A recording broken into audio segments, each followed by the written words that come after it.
The comfort of your favorite seat is now your comfy car-selling command center, thanks to Carvana. It doesn't get any better than this. Your favorite seat's the best spot in the house. Make it even better by entering your license plate or VIN and getting a real offer in minutes.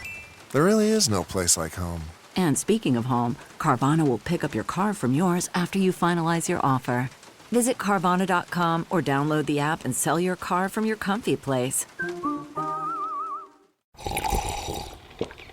That's not just the sound of that first sip of Morning Joe. It's the sound of someone shopping for a car on Carvana from the comfort of home. That's a good blend. It's time to take it easy, like answering some easy questions to get pre-qualified for a car in minutes. Talk about starting the morning right. Just like customizing your terms so your car fits your budget. Visit Carvana.com or download the app to experience car shopping the way it should be. Convenient, comfortable. Ah.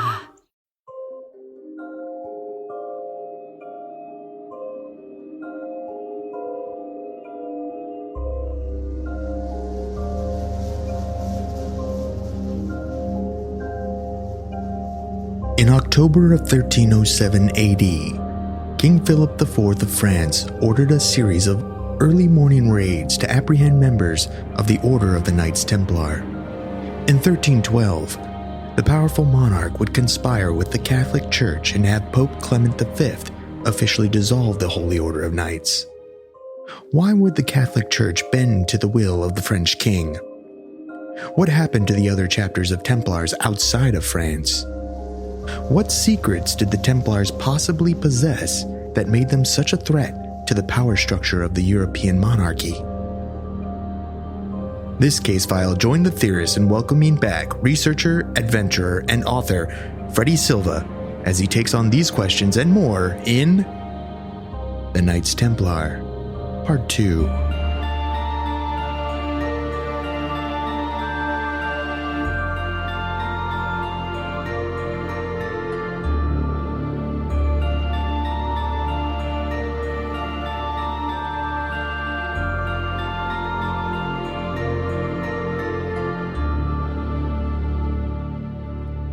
Welcome to Alien Theorists Theorizing Case File 167 Part 2, The Knights Templar, with special guest Freddy Silva. I'm Braden.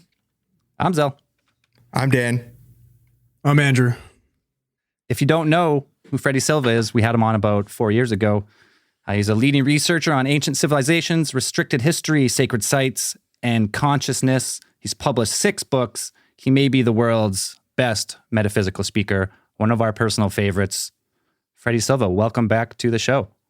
Well, it's good to be back again. I can't wait to hear how we're going to link aliens and Templars together. Well, I'm pretty sure after your book, they head to Mars.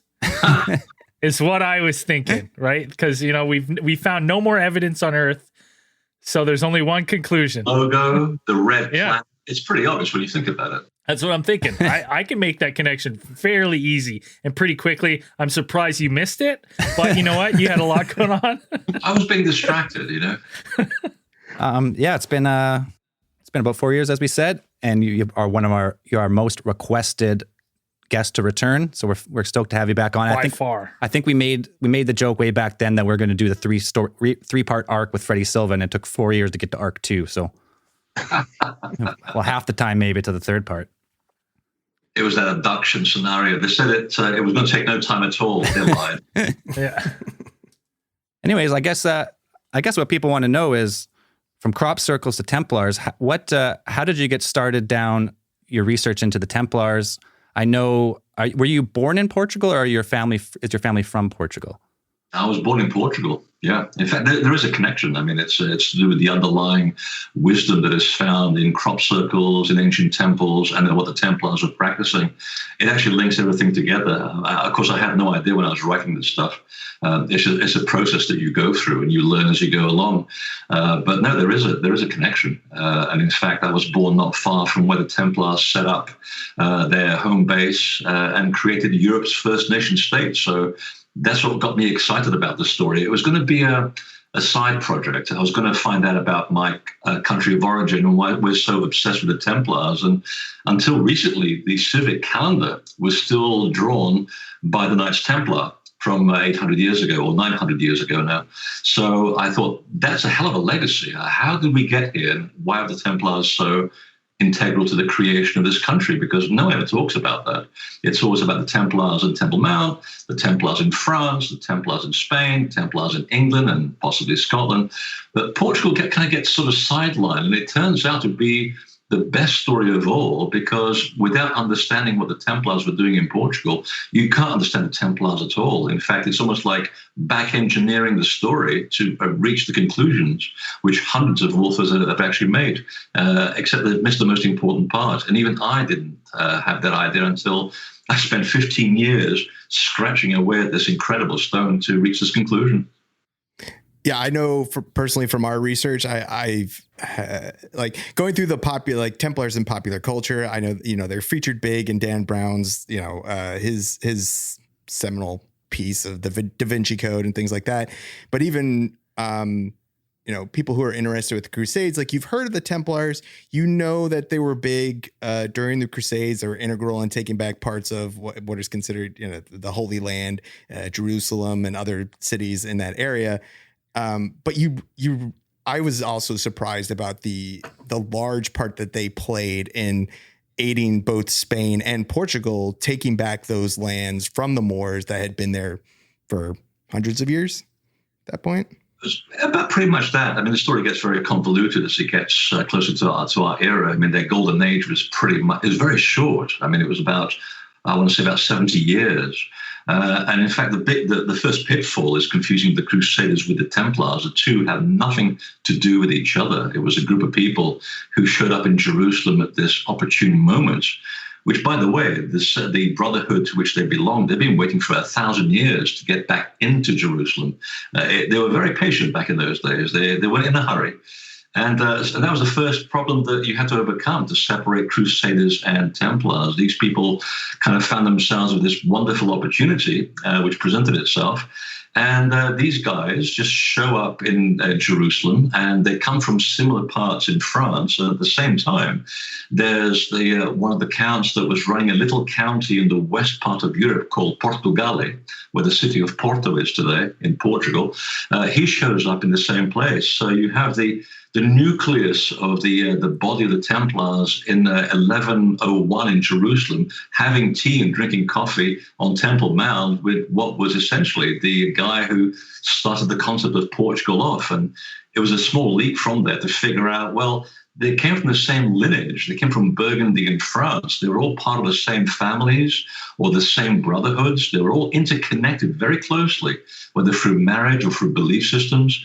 And it's almost like they had this idea of creating this spiritual kingdom somewhere in Europe, well away from the church, where they could practice a much truer Christianity, which is nothing whatsoever to do with Catholicism. Right. It's something that that Jesus was practicing, but it was already thousands of years old by the time he was on the scene. It goes back to Japan in 8000 BC, these practices. So the Templars are part of a very, very long lineage of spiritual traditions. And it was just kind of strange putting these things together, because you never would have seen that coming.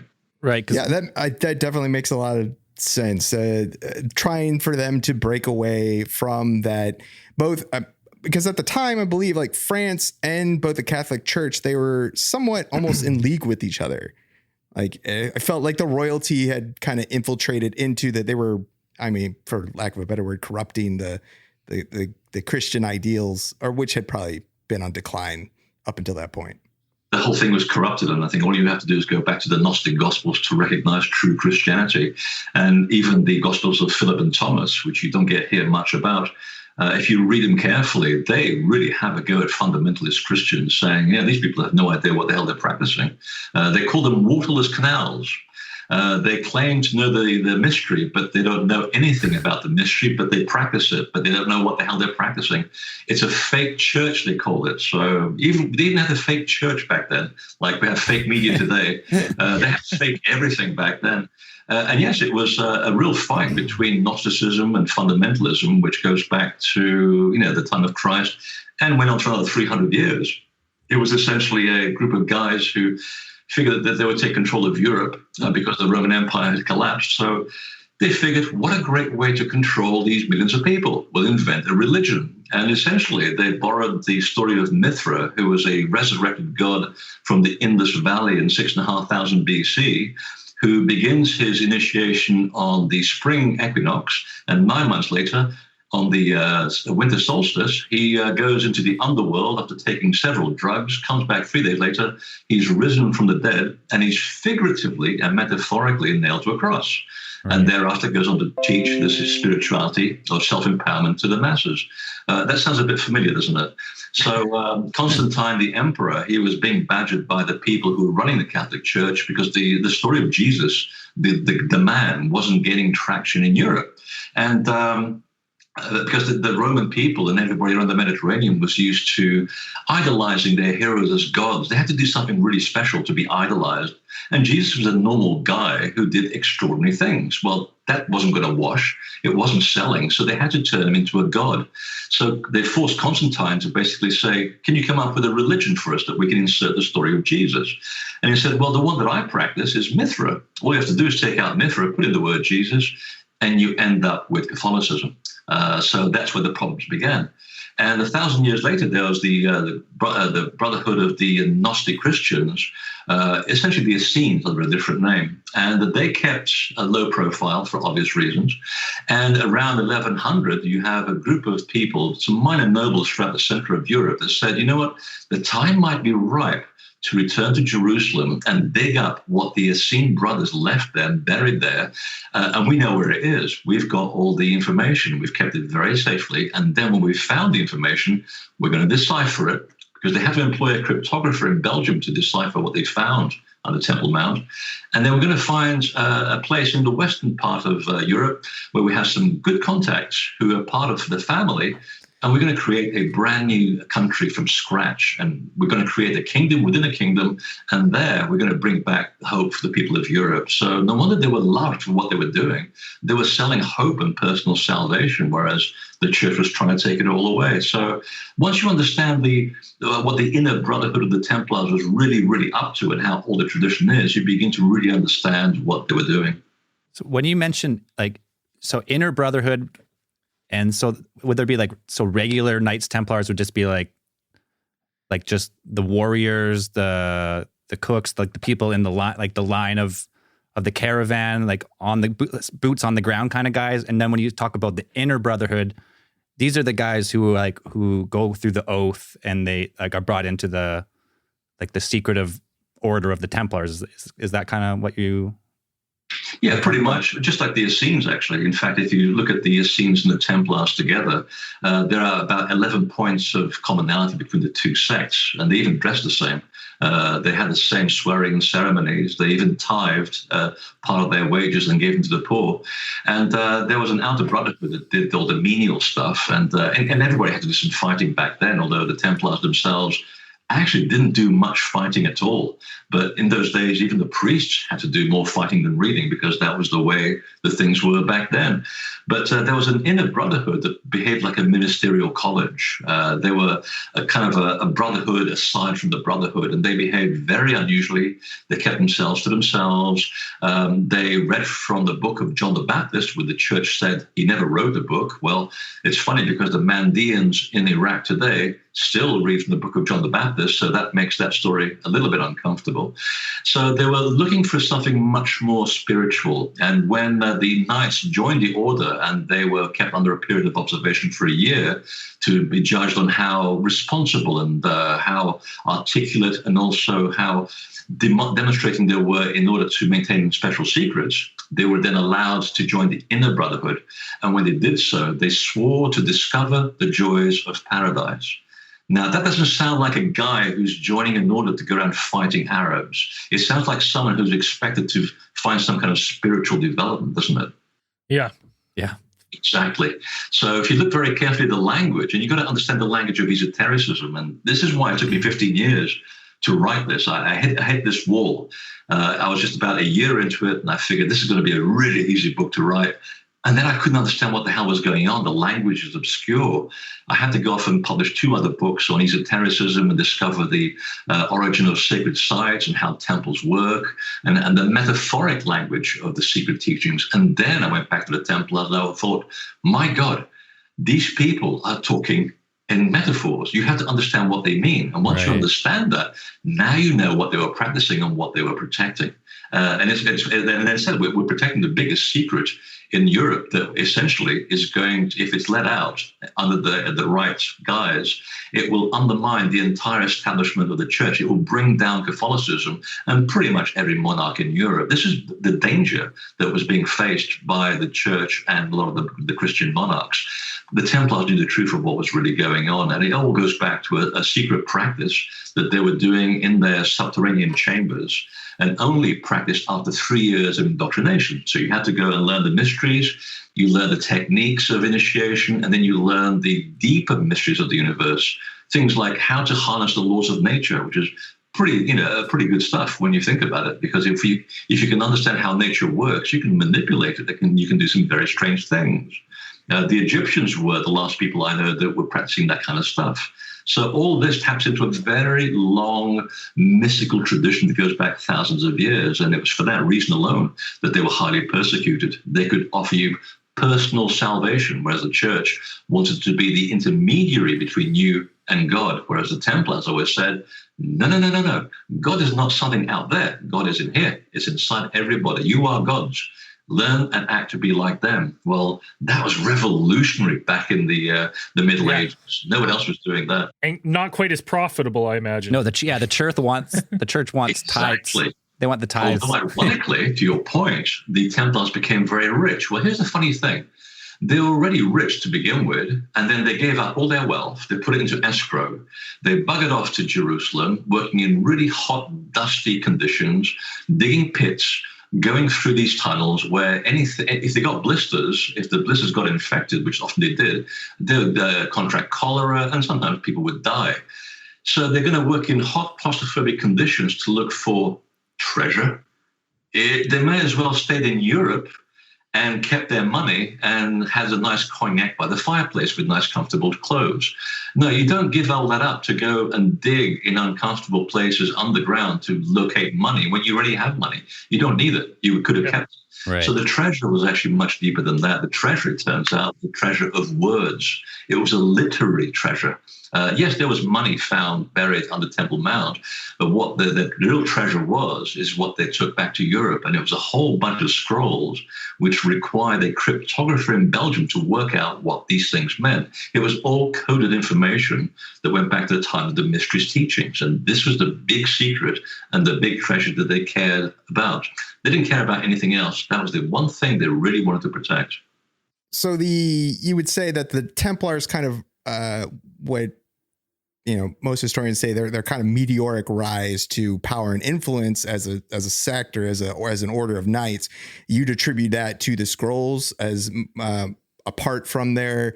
I mean, we do know about their kind of like their banking system. A lot of people will put them at the head of the first international banking system. Is that all like incidental? Did that arise like aside from that? Like, do you think they planned that, or that's just something that they took advantage of, or do you think they mostly concentrated on the scrolls or the? No, what happened is that with the information at their disposal, they were going around Europe teaching the peasants how to empower themselves. So you got to remember, this is the time when Europe, the main currency in Europe at the time was plunder. And the food on the table used to conform of human flesh. There was a lot of cannibalism going on in Europe at the time. And you had this mass organization called the Catholic Church that was making sure everybody stayed very poor and in fear. What the Templars were selling to these people in the middle of nowhere, and they often would live in the middle of nowhere, by the way, was a personal understanding of how things truly are, not how they're perceived. And they would basically set up schools for the poor. They would send the children off to learn the important things in life. They would teach agriculture. They were said to be masters of raising the land from the dead. And in 3 years, they were selling surplus food all around them. They had a charitable system that offered free medicine, a bit like the national health system in Europe, something we could do here in America, I think. So a subsidized healthcare system. And then when you retired, there was money set aside for the elderly to be looked after. It was a social system where everybody benefited. So anyone in Europe that was basically rubbing shoulders with the Templars said, hey, I'll have some of that. Thank you very much. And in turn, we'll also get protection from a bunch of knights who were pretty good at handling swords. So if the church sent along some henchmen, they would put up a big good fight. And so they gave whatever little they had to the Templars, and the Templars held it in escrow, and they tithed a little bit of that money so that whatever they made, they would then take 10% and they would put that profit to help the next village and then the next village. And that's how they grew very rich, because everybody realized, hey, this is going to really get us out from under the yoke of the church. We have basically a protecting angel, and we're also self-supporting. We're all looking after each other, and we're becoming financially viable. We don't have to rely on outside help anymore. That's how they really got rich. I don't know. Sounds like communism to me. Socialism. Socialism. The red, right? The red. I think these were commies. I think we got this all wrong. It's pretty obvious. Soviet Templars. Hammer and sickle, it's not a big jump. No, I mean, the banking thing came much later. In fact, they got the idea from the Arab traders who were working in the desert, because they were being tired of being molested, by other people in the desert, usually the Saracens and the Ashashin, the assassins. So they were robbed when they're taking their caravans from the desert. So they had these letters of credit, and they were able to cash in when they got to the other side of the desert, when they went to a special repository and got their money. The Templars said, hey, that would be a great idea in Europe, because it means we can now travel across a country and not get robbed. We'll just cash in the note of credit at a preceptory on the other end. So all their preceptories essentially were ATMs. They were cash points. They were traveler's checks. Yeah. Eventually, the whole order did become corrupt. I'm talking about a period here in the first 70 years of the order's existence, but they grew so quickly, so fast, because their popularity was growing in leaps and bounds. And I was reading some of Hugh de Payon's original letters. Even he, at his time, was struggling to maintain the order within the temple, because all of this PR is getting out saying the Templars are onto something pretty good here, and it sounds like it's going to be profitable. They're attracting also all kinds of nefarious people, and they did not have enough people to do the checks and balances. And eventually, within 100 years, there were people infiltrating the system who were not of the same type, right. And that's how the order began to corrupt from within. And that's where you get the stories of the Templars being bad people and connected to the Illuminati and so forth. There is a bit of truth to it, but that's not the real truth. That's not what the real Templar Brotherhood was about, and not why it was funded. It was just because the order grew too quickly, too fast. They couldn't maintain control of everybody.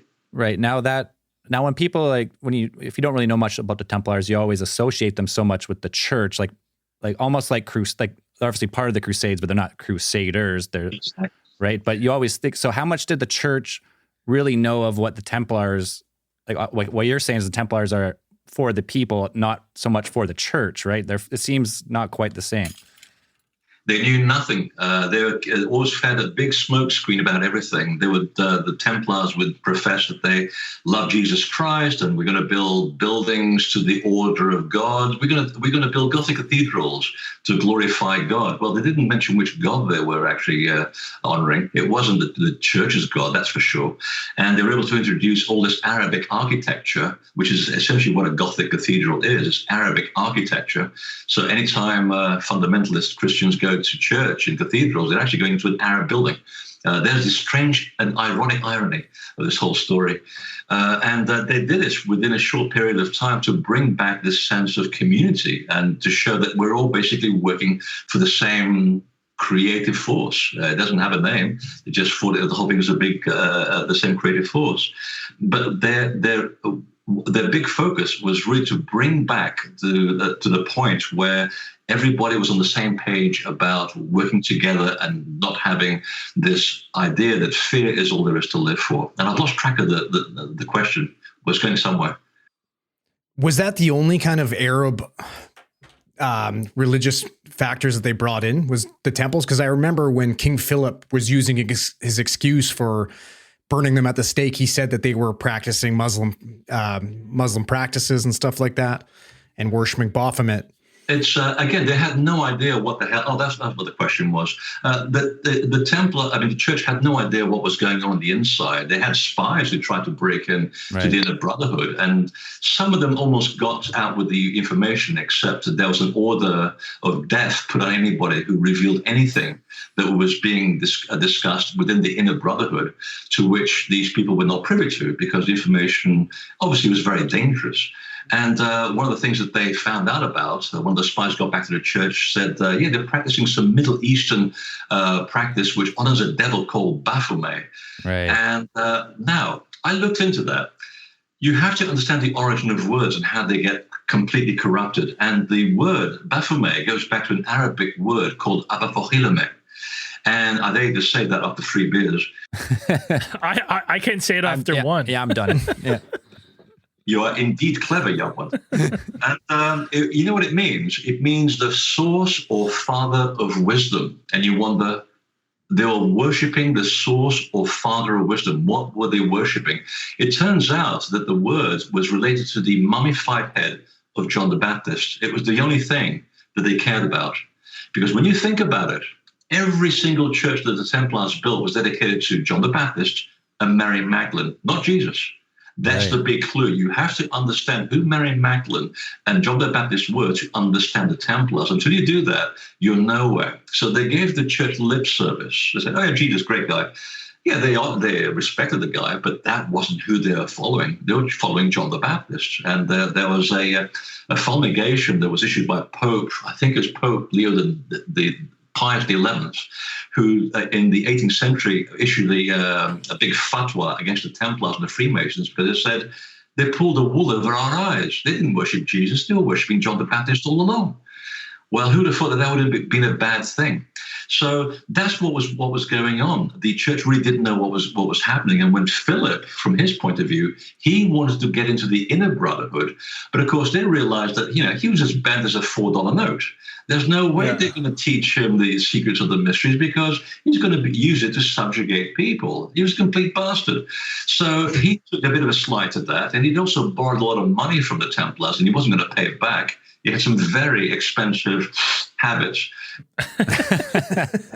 Like any despot, and I won't mention the recent elections, he decided to cover his tracks by lying about what they were doing, and said, they're worshipping these devils, and they do incest and child rape, blah, blah, blah. We need to put them to death. And he talks this friend, who happens to be the head of the Catholic Church, into this. And later on, the church actually recanted this, said, actually, we got it all wrong. We had that information all along. And I think it was in the 1950s when the Templars were actually rehabilitated. So the story is much stranger than we've been told. Well, there is some truth to that, though, because they did say that they were worshiping false idols, which were small mummified heads, which I'm assuming now would potentially be the head of John the Baptist. Exactly. One of the 16 heads of John the Baptist that was going around Europe at the time, I should point out. Wow, John the Baptist had 16 heads? That's a lot. So, I mean, there's a big market for holy relics, but no, apparently they had the original head of John the Baptist, and this was the one thing that they were big on, which of course prompted me to figure out what was important about John the Baptist. Well, he was part of a long tradition of magician priests who were part of the, like the patriarchal portion of the divine bloodline. And this goes back to Sumeria, it goes back to Mesopotamia, it goes back to the time of the flood. We're talking about the lords of Anu, the divine brotherhood, and so forth. It's a very long story. But anyway, John the Baptist was part of that tradition. He was the one that was maintaining that pillar. The person that had the power within that priesthood was the woman. That was Mary Magdalene. And she came from the tradition of the Sumerian priestesses, and they carried the bloodline. So that was part of what it was all about. It was about protecting a divine bloodline. And I actually had the swearing-in ceremony of the Templar master in Portugal that talks about to protect the bloodline of David. Now, what would that be? What was that being said in Portugal, unless there was a bloodline in Portugal that was worth preserving? So they obviously maintained the people who were part of that bloodline. It was the best kept secret to this very day. And that eventually becomes the blueprint for the book called The Holy Blood, Holy Grail, upon which Dan Brown based his book on, which is not a bad thing. I think it helped everybody see a much bigger picture.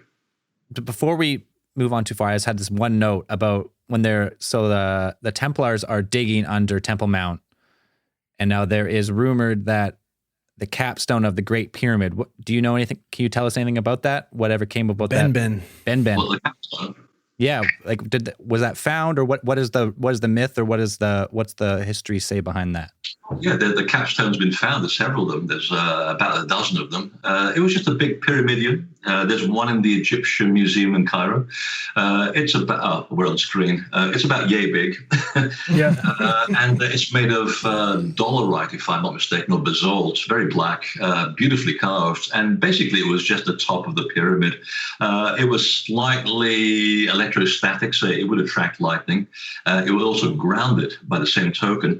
It was just basically the all-seeing eye. The pyramid is essentially the foundation of the four elements of matter. The four corners symbolize the four elements of the material world on a triangular base, which is essentially the tetrahedron upon which the whole of life is founded. If you look at any DNA, any molecular structure in the universe, it's all held together by a tetrahedral lattice. So the pyramid is a very simple way to show you very quickly how the universe is created. And that essentially is what the pyramid is about. The Templars had nothing to do with that whatsoever. All they found was a lot of silver, a lot of gold coins on the Temple Mount, and of course, the famous scrolls. Right. Now, I know like the Great Pyramid and Temple Mount, they're said to be on like telluric currents. Yeah. Is that something that, so like the Knights are not following Catholicism, they're following their own, like the universe is God, like everyone can be God kind of thing. Is like exactly the God within. It's funny because when they went around Portugal, in fact, Europe and England for that matter, even Scotland, if you look at the original sites they found, they would have been dedicated to a divine goddess. Usually it was Isis or her regional doppelganger. And they would then honor that site, and then they would protect it by building an area around it, within which that temple was actually protected. And every one of those sites, without exception, sits at the crossroads of the Earth's telluric currents. And if you look at the places where the Templars had their secret initiations, which was always in a secret cave, whether it was natural or man-made, it didn't really matter. It was the location that was important, because it's the exact position where initiates going back to Japan or North America for thousands of years had practiced their out-of-body ceremonies, and still do in parts of Central America to this very day. So that was part of what the whole ritual of initiation was about. And you can still see this, metaphorically speaking, in the third degree of Scottish Rite Freemasonry. The Scottish Rite is essentially the Knights Templar that changed their name. They moved to Scotland, they just changed their name, and the Pope thought, well, the Templars don't exist anymore. Oh no, but by the way, we do have a new order that just appeared, coincidentally called the Scottish Rite. Oh, okay, that should be okay. They just changed their name. And on the third degree, the Master Mason helps the initiate up from a figurative grave. He's declared risen, and the blindfold is removed, because the information that has been given to the initiate, they can now see with open eyes. You see how the metaphor works? Yeah. You see the world in the bigger picture. It's all there, in metaphorically speaking, and right up to the 17th degree, which is the most spiritual, which is the night of the East and the West. And I can't tell you about that because I'd have to kill all of you. Yeah. I'd have to kill myself. That's true. Please don't. Yeah. So you're talking about let's at least get a pint first before we do that. Yeah, a couple beers first before the killing. Metaphysical teachings as far as you can go. This is the big secret that they were tapping into, and why it was worth taking your time over. It was something that was, and also when they went to their graves, it's interesting. There was anecdotal information that said that when they were being burnt alive, a lot of them were sitting there smiling. The smoke is coming up around them, because they learned to master the art of fear. They said, a little bit of pain is all that it will take, and soon we're going to be in the kingdom of heaven, and then we can do a lot of damage from the other side, just like Obi-Wan Kenobi says when he gets killed. Right. And there's a lot of truth to that. There is a lot of truth to this in the modern era. It's like George Lucas was retelling the Templar story of the initiate in Star Wars, and it's absolutely correct. So you see how it works. It goes from age to age under a different guise with different clothes, but it's the same teaching. Well, and there's some truth to that too, because didn't King Philip and the Pope die soon after? And they died soon after, because the power that you had during initiation allowed you to cross into the other world for several days. I mean, you literally had a near-death experience. You left the body, not like shamanism. This was the real thing. And you came back into the body and you're completely aware of what goes on the next level of reality, and you lose all fear.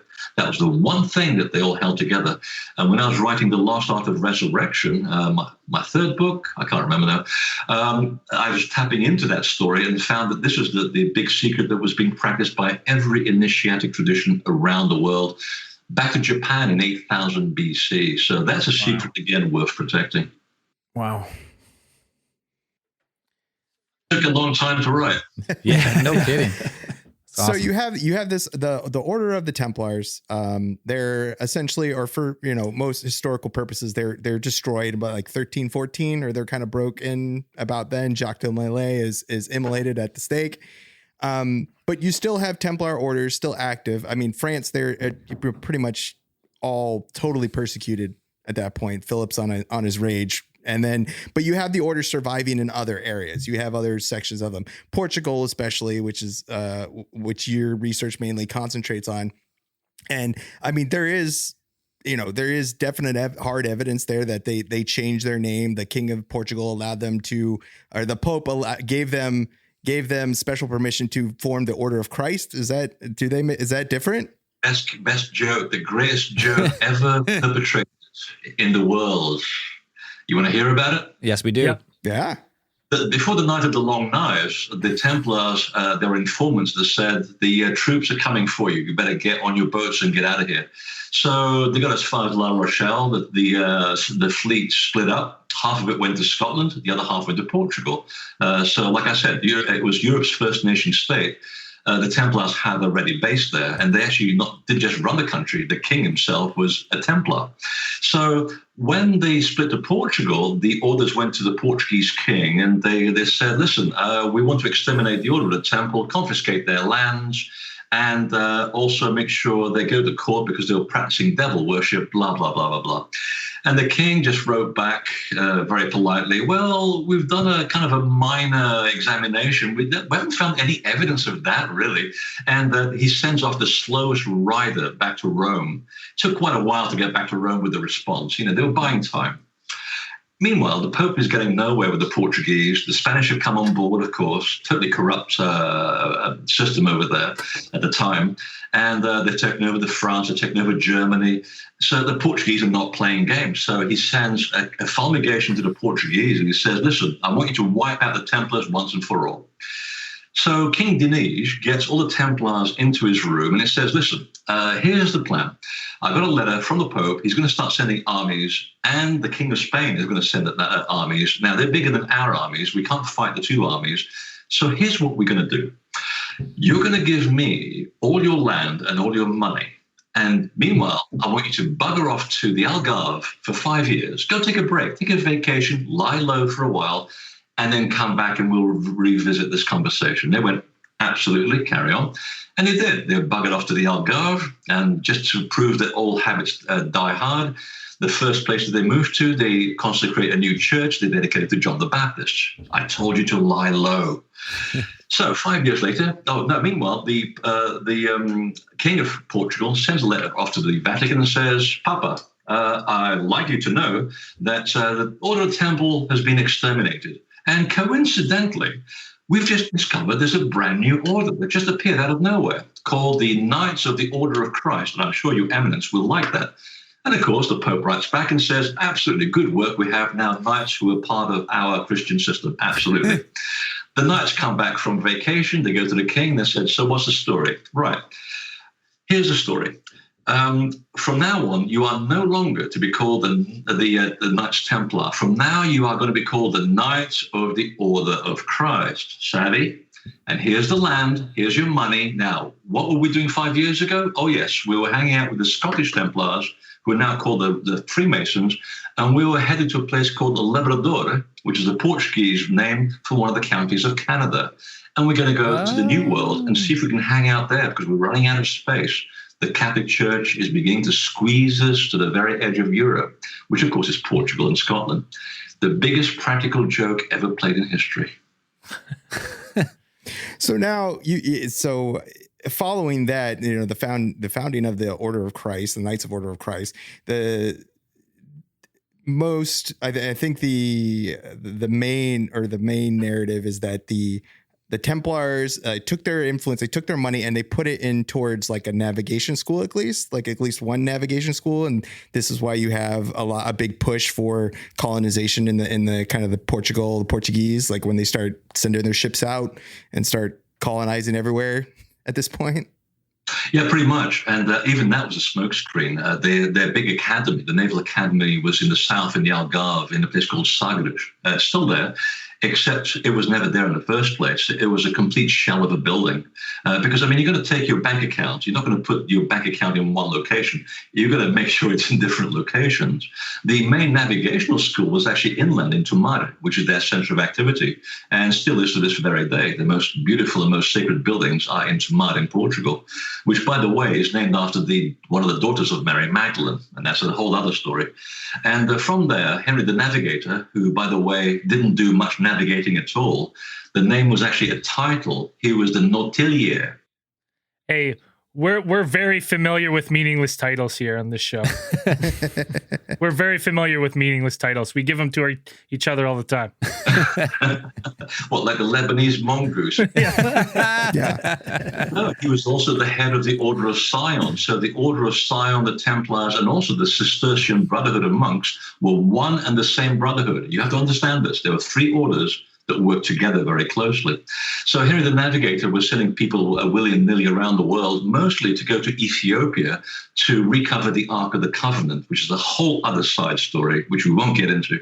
Yeah. But the other one was to track the way, to connect with the Scottish Templars, to find the track to the New World, to North America, where they could restart the story that they had begun in Portugal and Scotland. Because like I said, the church was pushing them ever, ever closer to the edge of the precipice. That there's only one other place you can go from there, which is the sea. So the Portuguese were master seafarers. They got that from the Phoenicians 4,000 years ago. And the thing that connects all these stories together is the Genoese. Okay, it kind of taps into the story of Christopher Columbus, but not really. The Genoese had some of the best captains in the Mediterranean, and the first Portuguese that went to Jerusalem and hang out with the Proto-Templars when the Crusades liberated the city, or took it over, depending on your point of view, they were all sharing the same vision, and they were retained by the Portuguese Templars. So even 300 years later, they were still hiring their services from Genoa because they also had the best maps, which they said, we had borrowed these from the Arab traders who got their maps from the ancient Egyptians, who said that they got their maps from the gods over 12,000 years ago. And the maps, and I quote, are as good today as they were back in the day that they were made. And this is where you get all these stories of maps that for example, there's one of Antarctica, Right. which shows Antarctica completely ice-free as two continents, with a big river in between. Well, that's exactly what it looks like. And the last time that happened was in 15,000 BC. So whoever made that map had to be around during the time of the gods. So the Genoese had access to these maps, which of course the Portuguese loved to get their hands on. And they said that we're going to basically map a new route to create a new kingdom in Canada and eventually in America. And we're going to be free from the church. And the rest, of course, as you know, is history. You all gone very quiet. Wow. we're trying to formulate our questions here. Is where we I'm like, Yeah. I originally, now we've put the things, like I had questions about, I know in your book, you talk about the connections that the Templars had with, and you mentioned it quickly, for saying we're not going to get into it, but Ethiopia and like, for instance, the stone churches of Lalibela, like you talked about those, and that there's you've seen a definite connection there with the Templar. I was able to read the diaries of some of the Portuguese explorers that went there. I'm Portuguese by birth, and I can still read medieval Portuguese. You just got to be very slow. They put a lot of commas, and it takes forever to get to the point. And I found a lot of these documents written on animal skin in Harvard, of all places, and I had to beg. I mean, I literally begged for them to let me in because, you got to pay $96,000 a year to access Harvard. And they actually checked out my record as a published author, and they said, actually, this is actually really really interesting. Don't tell anybody, but we'll let you come in 6 times this year. And I made every second count, and I read those accounts, and one of them was about the Portuguese that went to Ethiopia. Excuse me. And they were adamant on trying to make a connection to a part of the bloodline that found its way to Ethiopia. The rest of that story I actually hand over to Graham Hancock.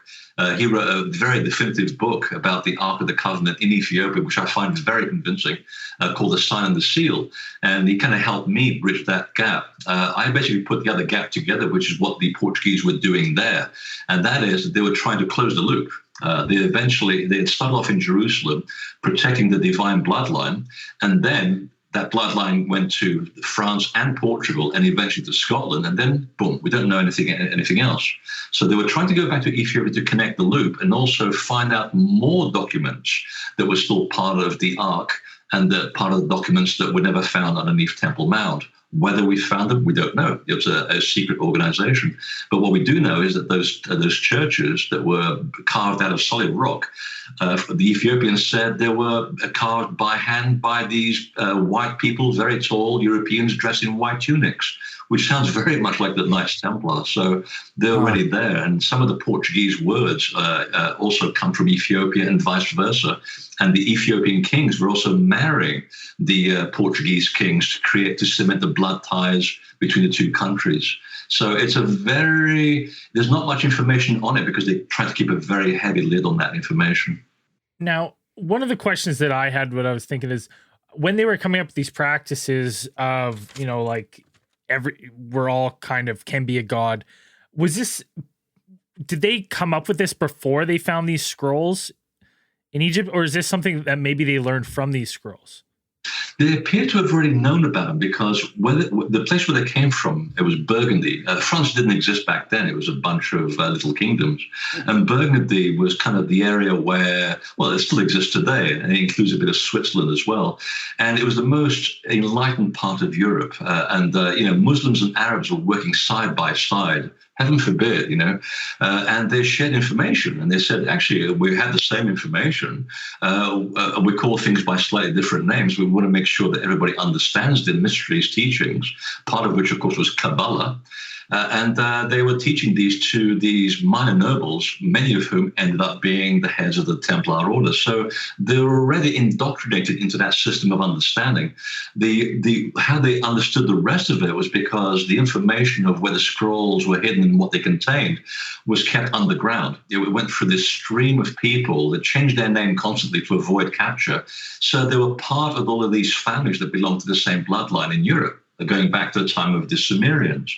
And they kept a very low profile. So they would have been taught a sort of a basic understanding of what they were getting themselves into. But the real meaty stuff was still buried in Temple Mount, which explains why they had to give up their wealth and go and dig in very hot, uncomfortable conditions to get this stuff out and then back to Europe. And it was at that moment, it was about 1125, I believe, that suddenly they all left Temple Mount because they weren't doing any fighting there at all. They were just digging. And then suddenly, boom, they're everywhere. They're in France, they're in Portugal, they're in London, they're in Scotland. And suddenly they're acquiring all of these properties and creating a massive network. So the whole thing was, you can tell that they already had half of the story. The rest was just the icing on the cake. Oh, okay. Well, I had a question. This is a kind of a follow-up question.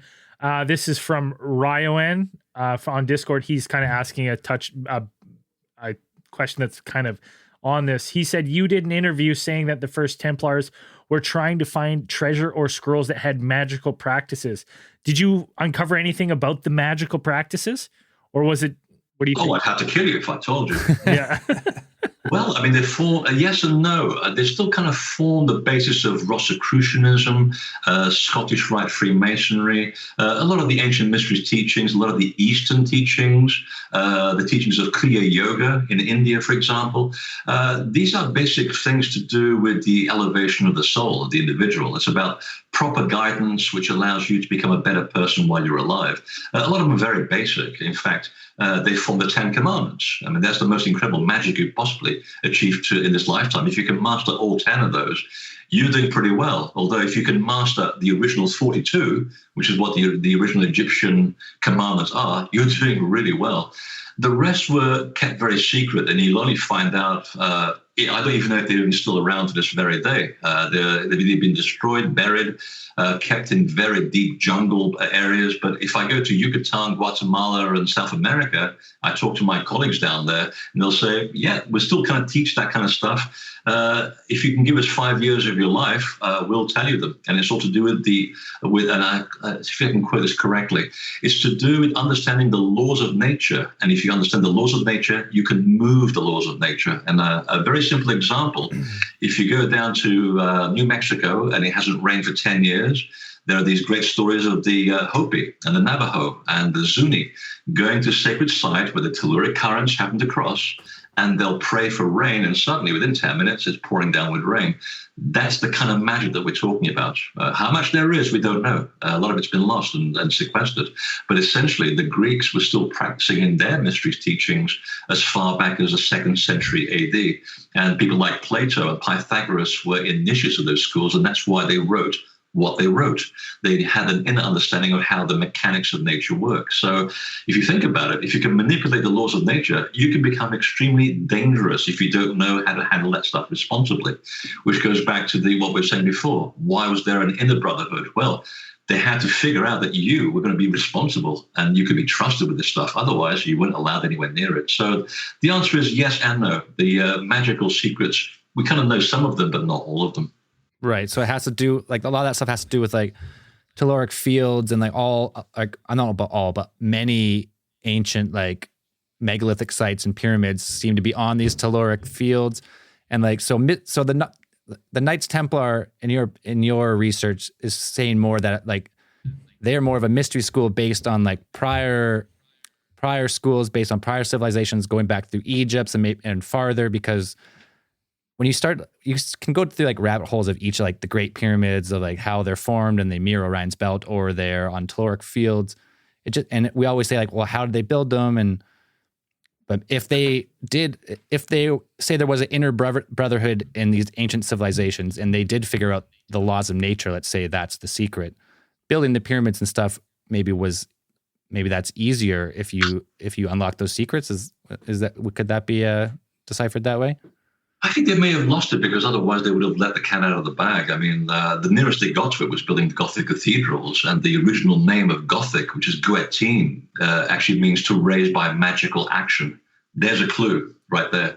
And in fact, the arches of the Gothic cathedrals do look like the buildings are being raised as though by magic. I mean, that amount of stone raised on these very thin arches, that's what the Arabs were very good at doing, was creating this wonderful, I call it technology because that's what it is, but they borrowed it from the Egyptians, and they had the understanding of anti-gravity.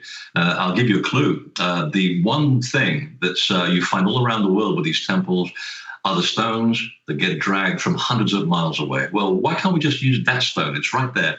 We don't have to move very far. We don't have to go 600 miles down the Nile to get a bunch of rocks. Well, no, because the rocks have something very important in them. It's the right type of quartz, the amount of quartz, magnetite, and iron. And when Princeton University were looking at this, and I wrote about this in my second book, because I think we're on the same page here.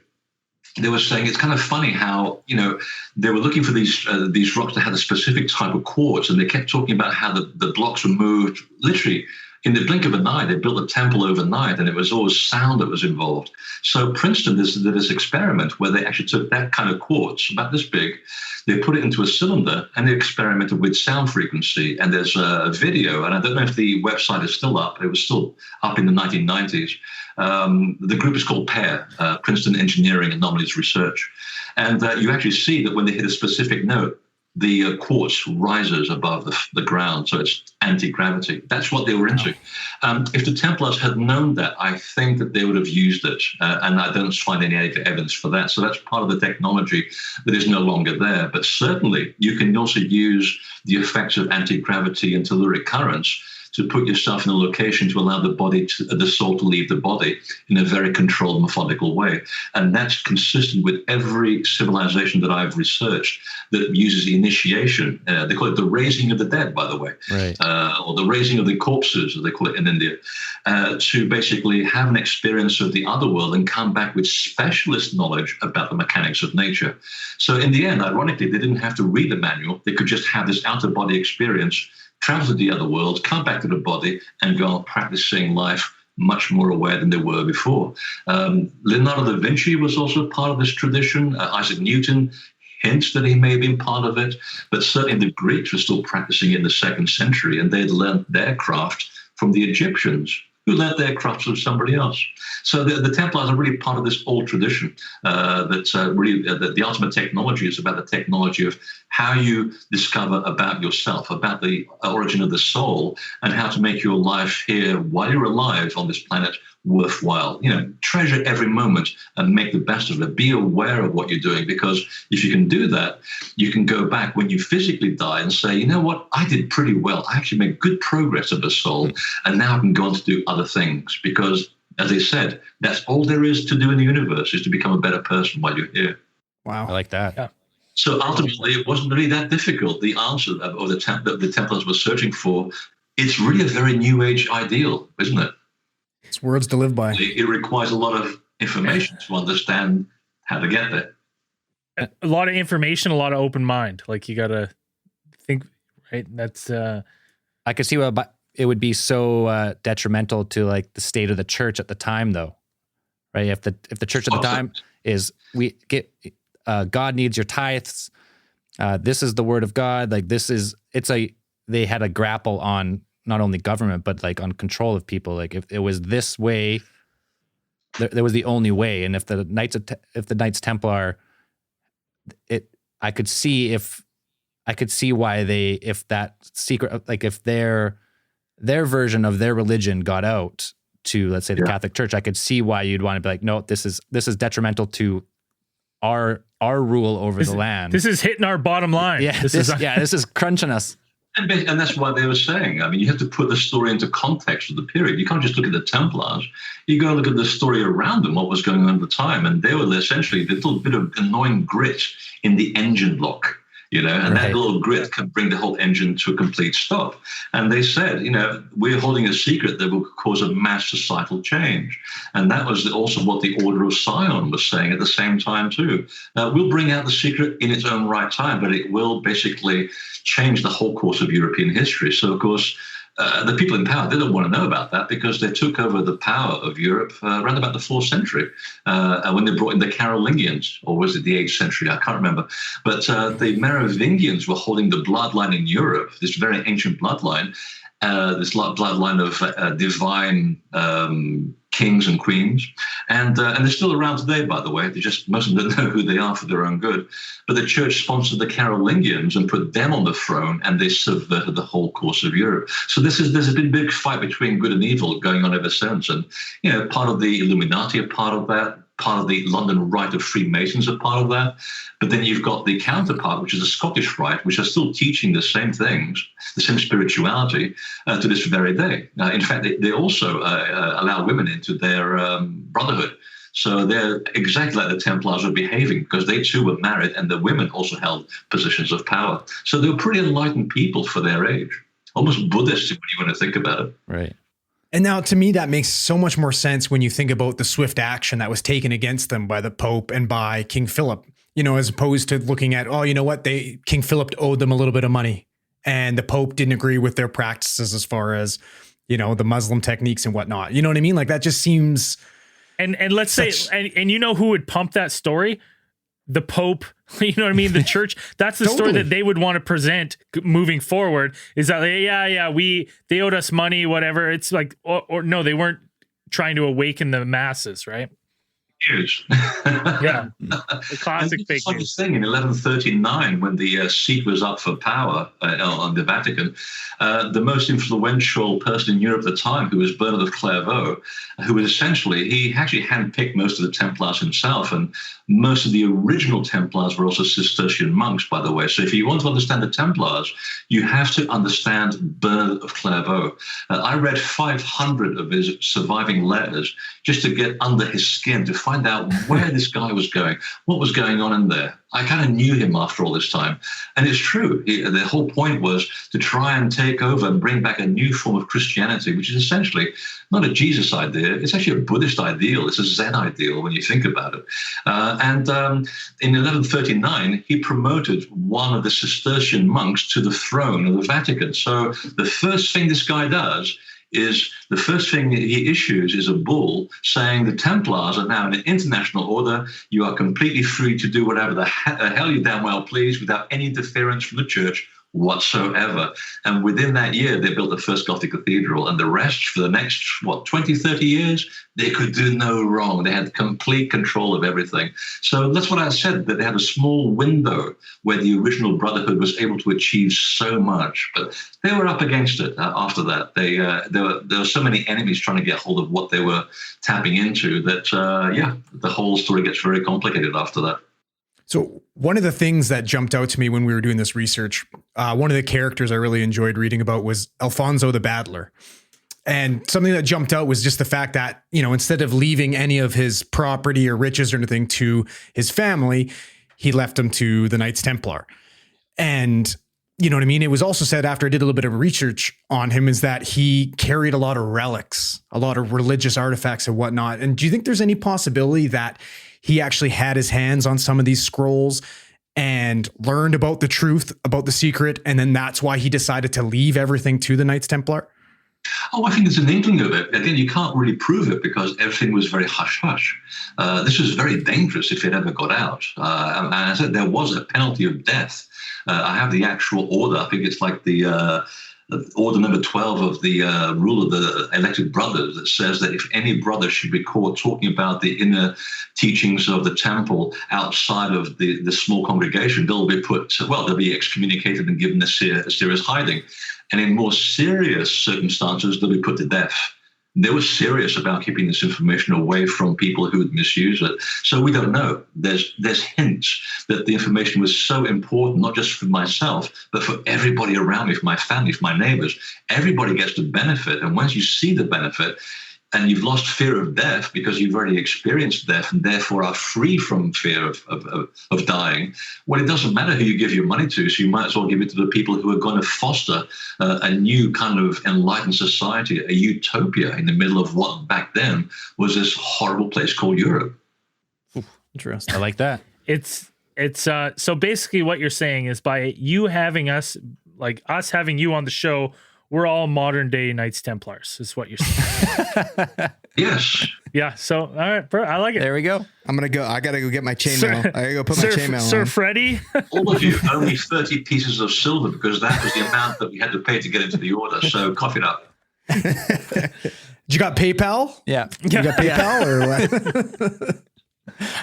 Yeah, essentially, if you're following that kind of idea of, being the example that you want to see around you and learning these teachings, whether you want to call them the 10 Commandments or the 42 Commandments of the Pharaoh or the teachings of Zen or Buddhism, Native American teachings, whatever you want to call them, they're the same thing, really. Ultimately, it's about empowering yourself to be a better person and leaving the place around you better than when you found it. Right. That's the best you can do. You can't really ask for more than that. And if you can change the world 1% while you're here, you've done pretty well. And basically the Knights Templar were a group of people doing just that in the most dangerous time to do just that. Exactly. Right. And they were doing a very slick, doing a very slick job of staying under the radar and, changing when they needed to and adapting to their circumstances. It's actually after talking to you, I have much more respect and interest in them now, after hearing you talk about them.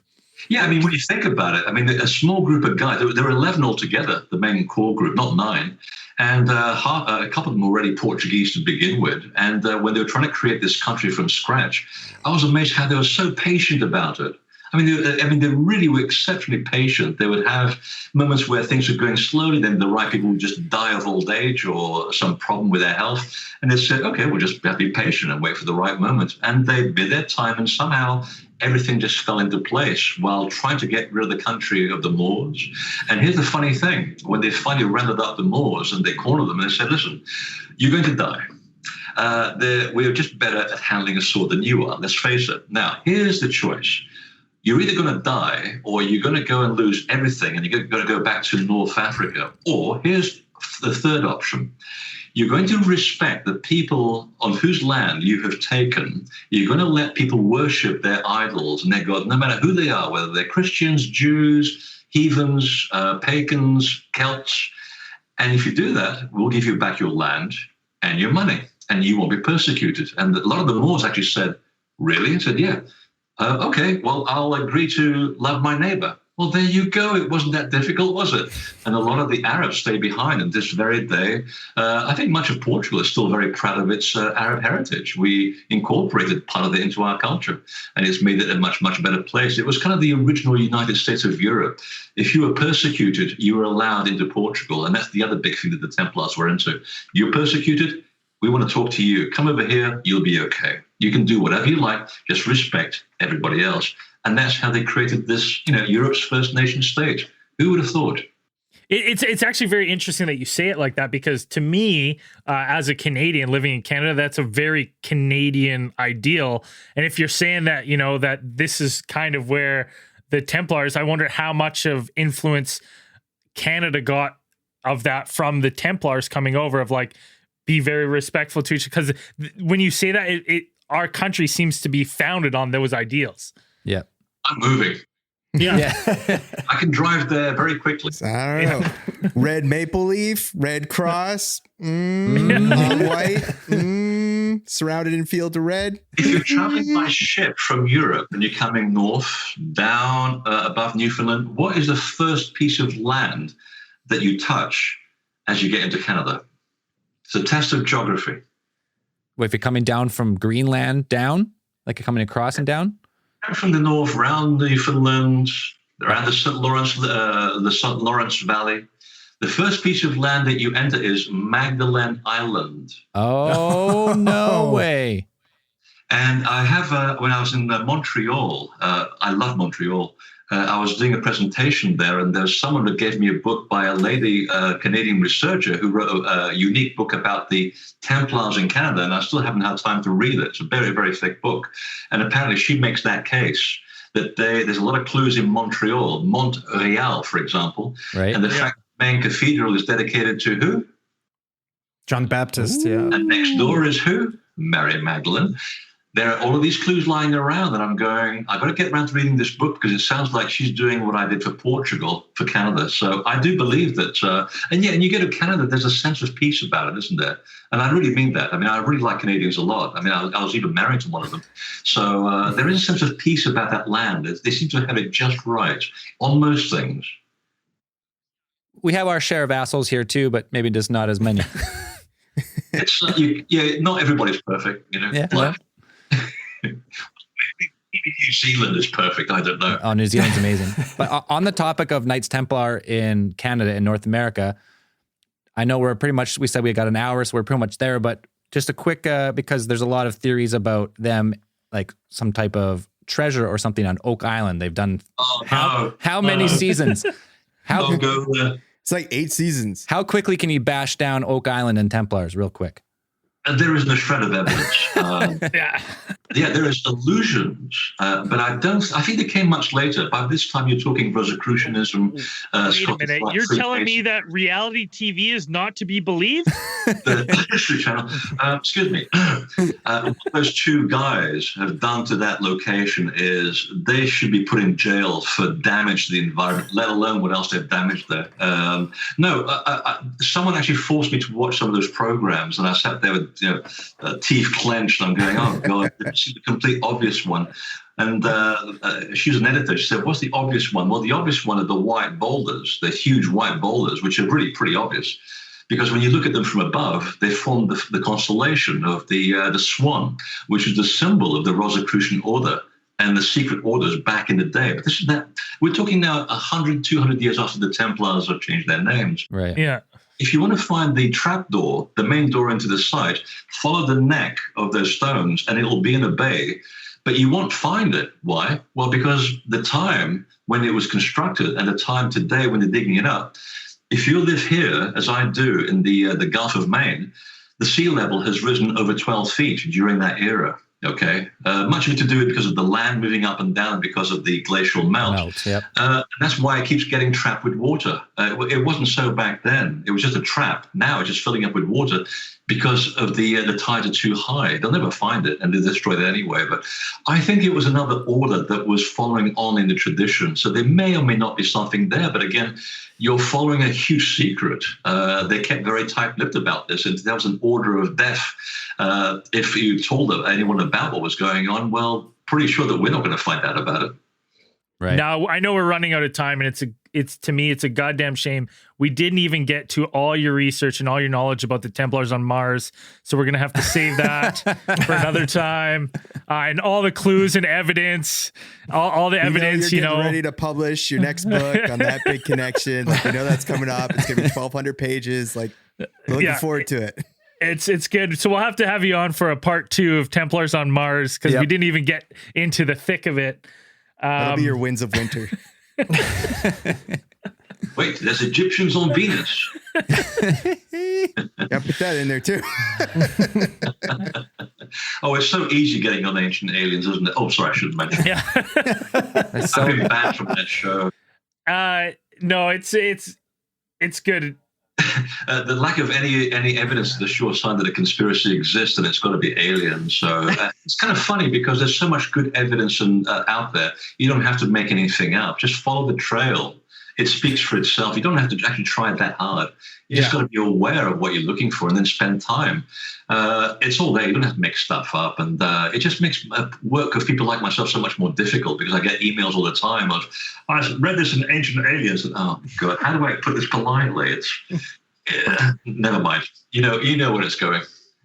There's a lot of stuff honestly, out there. I hope one day, Freddie, that I know we sometimes we've 2020 was a weird year, but we were looking to book some similar events this year that you were listed on.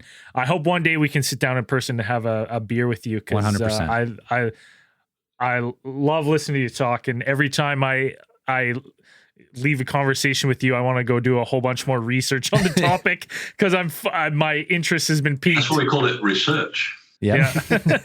No, 100%. Freddie, you're an infectious speaker. Your theories and your research is awesome. It's fun talking to you. Tell the people where they can get all your books. I think you have 6 published books right now. Make Jeff Bezos richer than he is. Make me richer than I'm not. Yes. Go to invisibletemple.com and get the books there, get the DVDs, and of course, just like I did. Well, there's one. Hey, you're the one that bought it. Well done. That was me. Bestseller in Portugal, and I actually was number 1, and Dan Brown was number 2. But no, there's lots of articles there which are all free. You can spend the whole week there just enjoying yourself. So have fun. Pick yourselves up a couple books. Freddy Silva, invisibletemple.com. We'll post the links in the show notes. Freddie, you know what I love about you is you have no social media. What's that? Exactly. Yeah, it's great. Awesome. Fantastic. I like it. Yeah, I don't really use Messenger. I just go on Facebook, and that's it. There's a page there. I put silly things and important things at the same time, because you can spend too much time being too serious. Sometimes you've got to let your hair down. In fact, I just put a nice little post there the other day about one of my friends on Facebook who happens to be Tony Bennett, who is a silk cut of jazz. He is the man. Awesome. So who would have known? He's got some very good recipes for pasta as well, by the way. And you should put some on Facebook. Who knew? Who knew? All right, everybody. Hey, thanks, Freddie. Thanks, guys. We'll have to do some ancient cultures and more stuff with you on part 3 of the long promised 3-part arc coming sometime in the future. It'll be the 4th part of a trilogy. Yeah. Yeah, there you go. Right on. Okay, everyone. Thanks, guys. Everyone watching, we're going to take a break and we'll be back after. But we're going to say goodbye to Freddie here. We'll be right back. Man, that sunset is gorgeous. Grill, patio, sunset. Hard to get better than that. Unless you're browsing Carvana's inventory while you soak it all in. Oh, burger time. So sit back, get comfortable. Carvana's got thousands of cars under $20,000 just waiting for you. I could stay here forever. Carvana, where car buying meets comfort meets convenience. Download the app or visit Carvana.com today. That's not just the sound of that first sip of Morning Joe. It's the sound of someone shopping for a car on Carvana from the comfort of home. That's a good blend. It's time to take it easy, like answering some easy questions to get pre-qualified for a car in minutes. Talk about starting the morning right. Just like customizing your terms so your car fits your budget. Visit Carvana.com or download the app to experience car shopping the way it should be. Convenient, comfortable. All right, we're back. We're back, and my thing in the stream is gone, and No, Freddy Dan- Silva's a screenshot. We got a screenshot of Freddy Silva here, but Dan always went massive Dan. We got to get him back here. Whoa. There he is. King Dan. King Dan. Much like a king tide, we have King Dan. Dude, Freddy Silva is such a good speaker. So fun to listen Dan, to. he's like, he must be a 10th degree maester. He's me like- after I published my first book. Yeah. Yeah. Because, dude, he honestly, like, reading his book is good. His book was good. To be honest, I've got 30 pages left. I haven't quite finished it. But, like, reading his book and listening to him fucking talk, I'm like, he's just such a good speaker, man. I can't give that guy enough credit. I'm going to reach out to him because I want to send him a shirt. I was going to ask him if he wants a shirt. I was going to say we should send him either a coffee mug or like something that he wants. If he doesn't want a t-shirt, Something coffee he'll mug, use. Something he'll use. Yeah. Yeah, if he's not going to wear a shirt, Something he we'll send him a actually mug. wants. We don't got collared button ups, but we should. Yeah. We should have them. We should. Or Well, polos. We've had hey, requests. Hey, listen, I'll make one for him. Custom He order. wants one, I'll send him a colored button up. The guy is honestly, I can't wait to hear him talk, bring him back on for Ancient Civilizations because Awesome. god damn, he's fun to talk to. And it's great because like I had a list of questions on my other monitor here, and much like I remember with crop circles, as we're just talking to him, I'm just like, that question's been answered. That question's been answered. That question's been answered. That question's been answered. Like the entire time. I was going to ask more about John the Baptist and Mary, but I didn't want to go too far because Well, we that's getting deep we into get it. to Da Vinci Code if we go that way. So, but I like Yeah. we got all the good stuff, all the points that I wanted him. I mean, an hour's not enough time to really dig into everything he's done, but you know, they'll touch Get on his everything. book. Man, go give that guy some love. Order his books. He's a beauty. If he's I hope we coming, get to meet him. I hope we meet him in person one day. Honestly. yeah. Once the COVID shit settles down, you can have conferences again. If Freddy Silva's there, make sure you go. Yeah. If he's And in I'm your gonna make town, sure we're going. yeah, we'll be there too. Hopefully. Yeah, he's a seriously nice guy. So nice. Really knows his stuff. Like he puts a lot of work into his book. He does it all himself. He doesn't have research assistants. He told us like he doesn't have actual research assistants do all of his work like some other authors, but he does all the stuff Graham himself. Hancock. Well, now he's not coming on the show. He was never coming on anyway. No. That was a COVID cough. But he mentioned that, and that's seriously impressive. Like doing all the research yourself, like just the research we do for the show is sometimes like whoa, and then it's like Daunting. doing an entire book, like 10 years worth of research went into his Templars book, which he said was a side project. Well, The Templar book is a side project. He said he which is- started it as a side project, and it took him from the day he started to when it was published was 15 years. Yeah. So, bananas. 15 years, almost, But a decade and change. He didn't do all it was like probably 10 years of research, so but still over 15 years working on that book piece by piece. That's he makes insane. makes a lot of interesting connections, and you go through that and you learn a lot about, like little things in history, little known events in history that make stuff a little bit more interesting.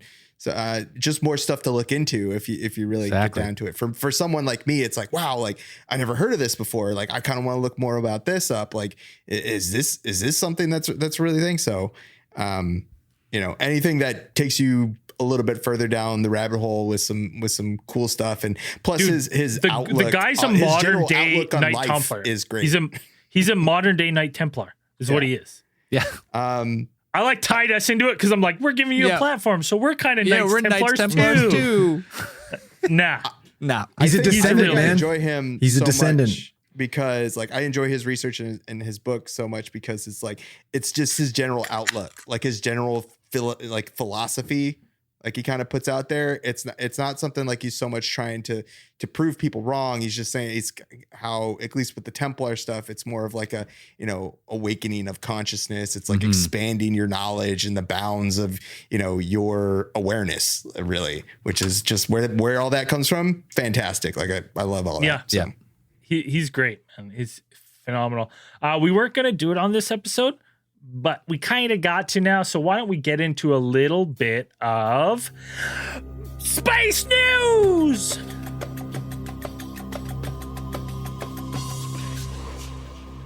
Surprise space news. What do we got? Surprise space news. Well, first off, I did see something about another new monolith has popped up. Two new ones. One in England. England and Canada both had a monolith. Well, I thought England and Canada, and I thought there was one on like a beach somewhere in the States, but could have been that one too. They're popping up all everywhere. So whether they're an art structure and or there's something else, maybe they have something to do with the Templars. Prove me wrong. Let me spend 15 years writing right next. But no, this is not the space news that I called an emergency meeting of the space news for.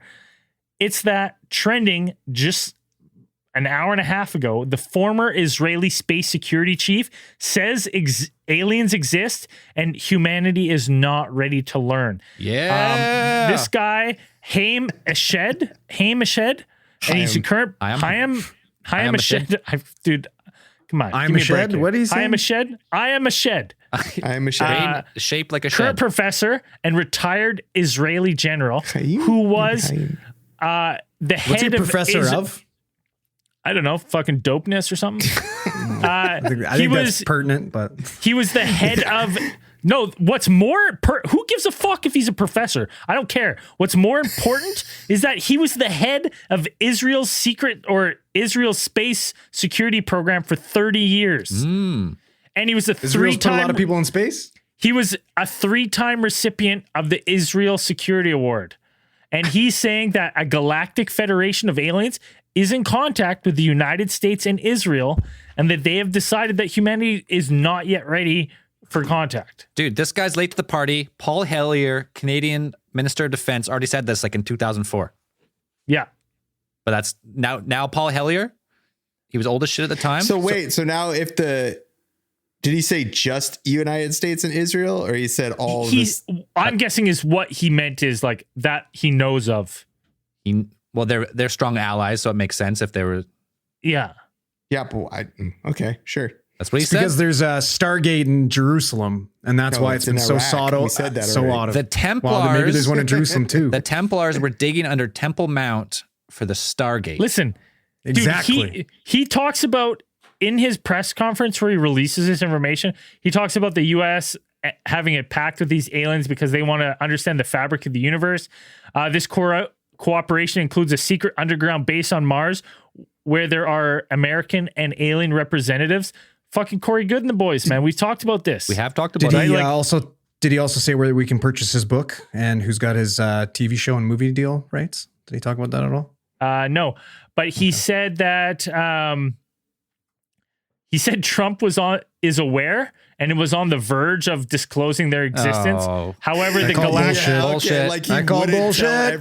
He would have told everybody. The Galactic Federation stopped him from doing so, saying nobody stops. They wish to prevent anything. Mass hysteria. You would have got a fucking 4:30 a.m. fucking tweet about all it. Caps tweet. All caps tweet. Yeah. Aliens If he had are a real. Galactic Federation Big of news. aliens, You wanna know about them? Only It's gonna I be would huge. tell. It's My gonna be team. huge. Huge news. Yeah. That's cool though. I like that. So That's fun. he was the head of all this stuff. So he's got all those connections. So he has a bunch of documentation to back this up, right? He'll be And coming. when was this like, we're talking like 1974 he was the head here, or is this like recently? Like when was this happening? It doesn't say. But it's trending. It's trending on all social media. That makes it Oh, true. then it's got to be true. It has to be true then. True. That only makes sense. I believe it. I'm in. Yeah, I Paul believe it too. Hellyer already said it. This guy's reaffirming what I already know. I think Paul Hellyer said there's 4 different species of aliens actually visiting. Not all are good. So, Yeah. Wasn't he a little bit crazy though? Didn't they come out with something about Of him course, being of course, a little bit of a- because he's a government official, not just any minister of defense. That's top position in Canada, even though our military is nothing special. But still, like Hey, we got a submarine in the fucking West Edmonton Mall. we got 2 Yeah. in So West two Ed Mall, submarines. and I think 2 that of 3 I think we got one more that actually sails. But either way, or subs. I don't think it sails. It's subs. Combo sandwiches now. it glides through the whatever the fuck you want to call it. We got one in the ocean. It's probably not. You know what? We probably have one in the ocean. It hasn't left port in years. It's just sitting there. Either way, I like that. I like that space news. All right, when he No, that's drops all I all had. his secret documents, I'll be ready. When he drops all the stuff that he got from his time in the Ministry of Defense or whatever. I'm just saying. Why say that? He is 87 years old. So he was working in the 70s. That's fucking hilarious. Right? Why come out and say that? There's only 2 reasons. You just want to get it out there, or you're fucking crazy. Well, was this press conference? Did it take place in his dementia ward? I have no idea. In his old folks' home. Yeah. Dude, he just Probably his mansion, actually. it doesn't matter if he's old. The only reason he's saying it now because he's old. Because if he gets killed, it doesn't matter. He's already old. He doesn't give a He's fuck. 87. He lived a great life. Now he can Probably spill the wants to beans. die. He wants the glory of being the one to spill the beans. There you go. I'd do the exact same I thing. dig it. And we got a theory out of the week, Zell. I think it was chosen was Wade McDonald, who also had an identical surgery to Maester Daniel here, getting his appendix removed and inserting I think he claimed was a 200 terabyte hard drive, what seems 16 a little... terabyte, pretty sure. What did he say? So I think we said 16 terabyte hard drive. 16, almost as good as 200, but still ridiculously big hard drive, 16 terabyte. Yeah. You can't find That's a those. lot. That's a custom order too. You can have a whole history of the Slavic nations and the Baltic nations in there. Yeah. Pretty cool. History, yes. But that's why I put on our hard drive, all the history of the world. It was a pretty funny post on our Facebook group. Yeah, so congratulations to you. If you want to... Zell, we got some new Patreoners or what? Oh, we always got some new Patreoners supporting the show, being a bunch of beauties. My button's going to work? Oh, there it goes. There it goes. If you're not on our Patreon already, head over to patreon.com/Alien Theorist Podcast or find the link in the podcast description. Live streams, bonus content, after hours, a whole bunch of good stuff. Go check it out. This week's Patreon supporters, Giraffe Nuts. Interesting. Russian. That's collective Russian government spying on us, I'm sure. Cool. KGB, nice. Yep.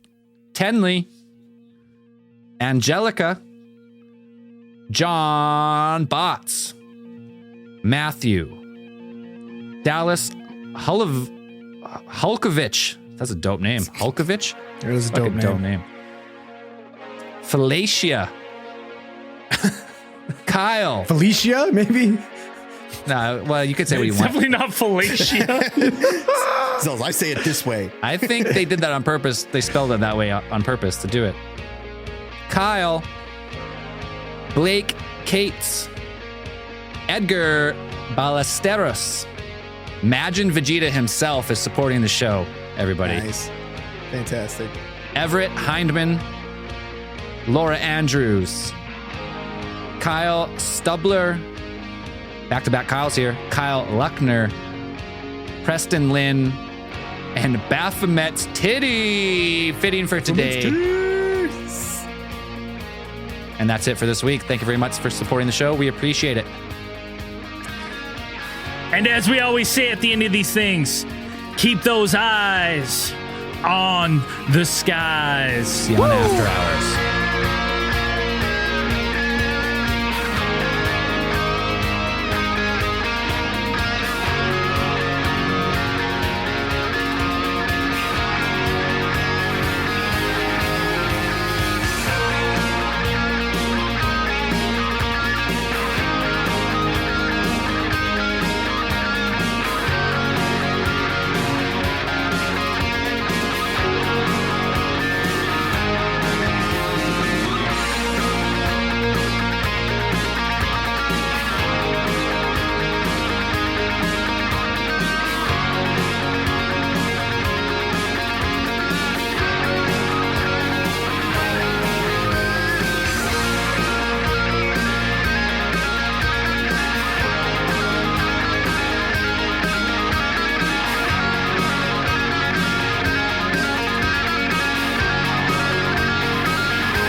Man, that sunset is gorgeous. Grill, patio, sunset. Hard to get better than that. Unless you're browsing Carvana's inventory while you soak it all in. Oh, burger time. So sit back, get comfortable. Carvana's got thousands of cars under $20,000 just waiting for you. I could stay here forever. Carvana, where car buying meets comfort meets convenience. Download the app or visit Carvana.com today. That's not just the sound of that first sip of Morning Joe. It's the sound of someone shopping for a car on Carvana from the comfort of home. That's a good blend. It's time to take it easy, like answering some easy questions to get pre-qualified for a car in minutes. Talk about starting the morning right. Just like customizing your terms so your car fits your budget. Visit Carvana.com or download the app to experience car shopping the way it should be. Convenient, comfortable.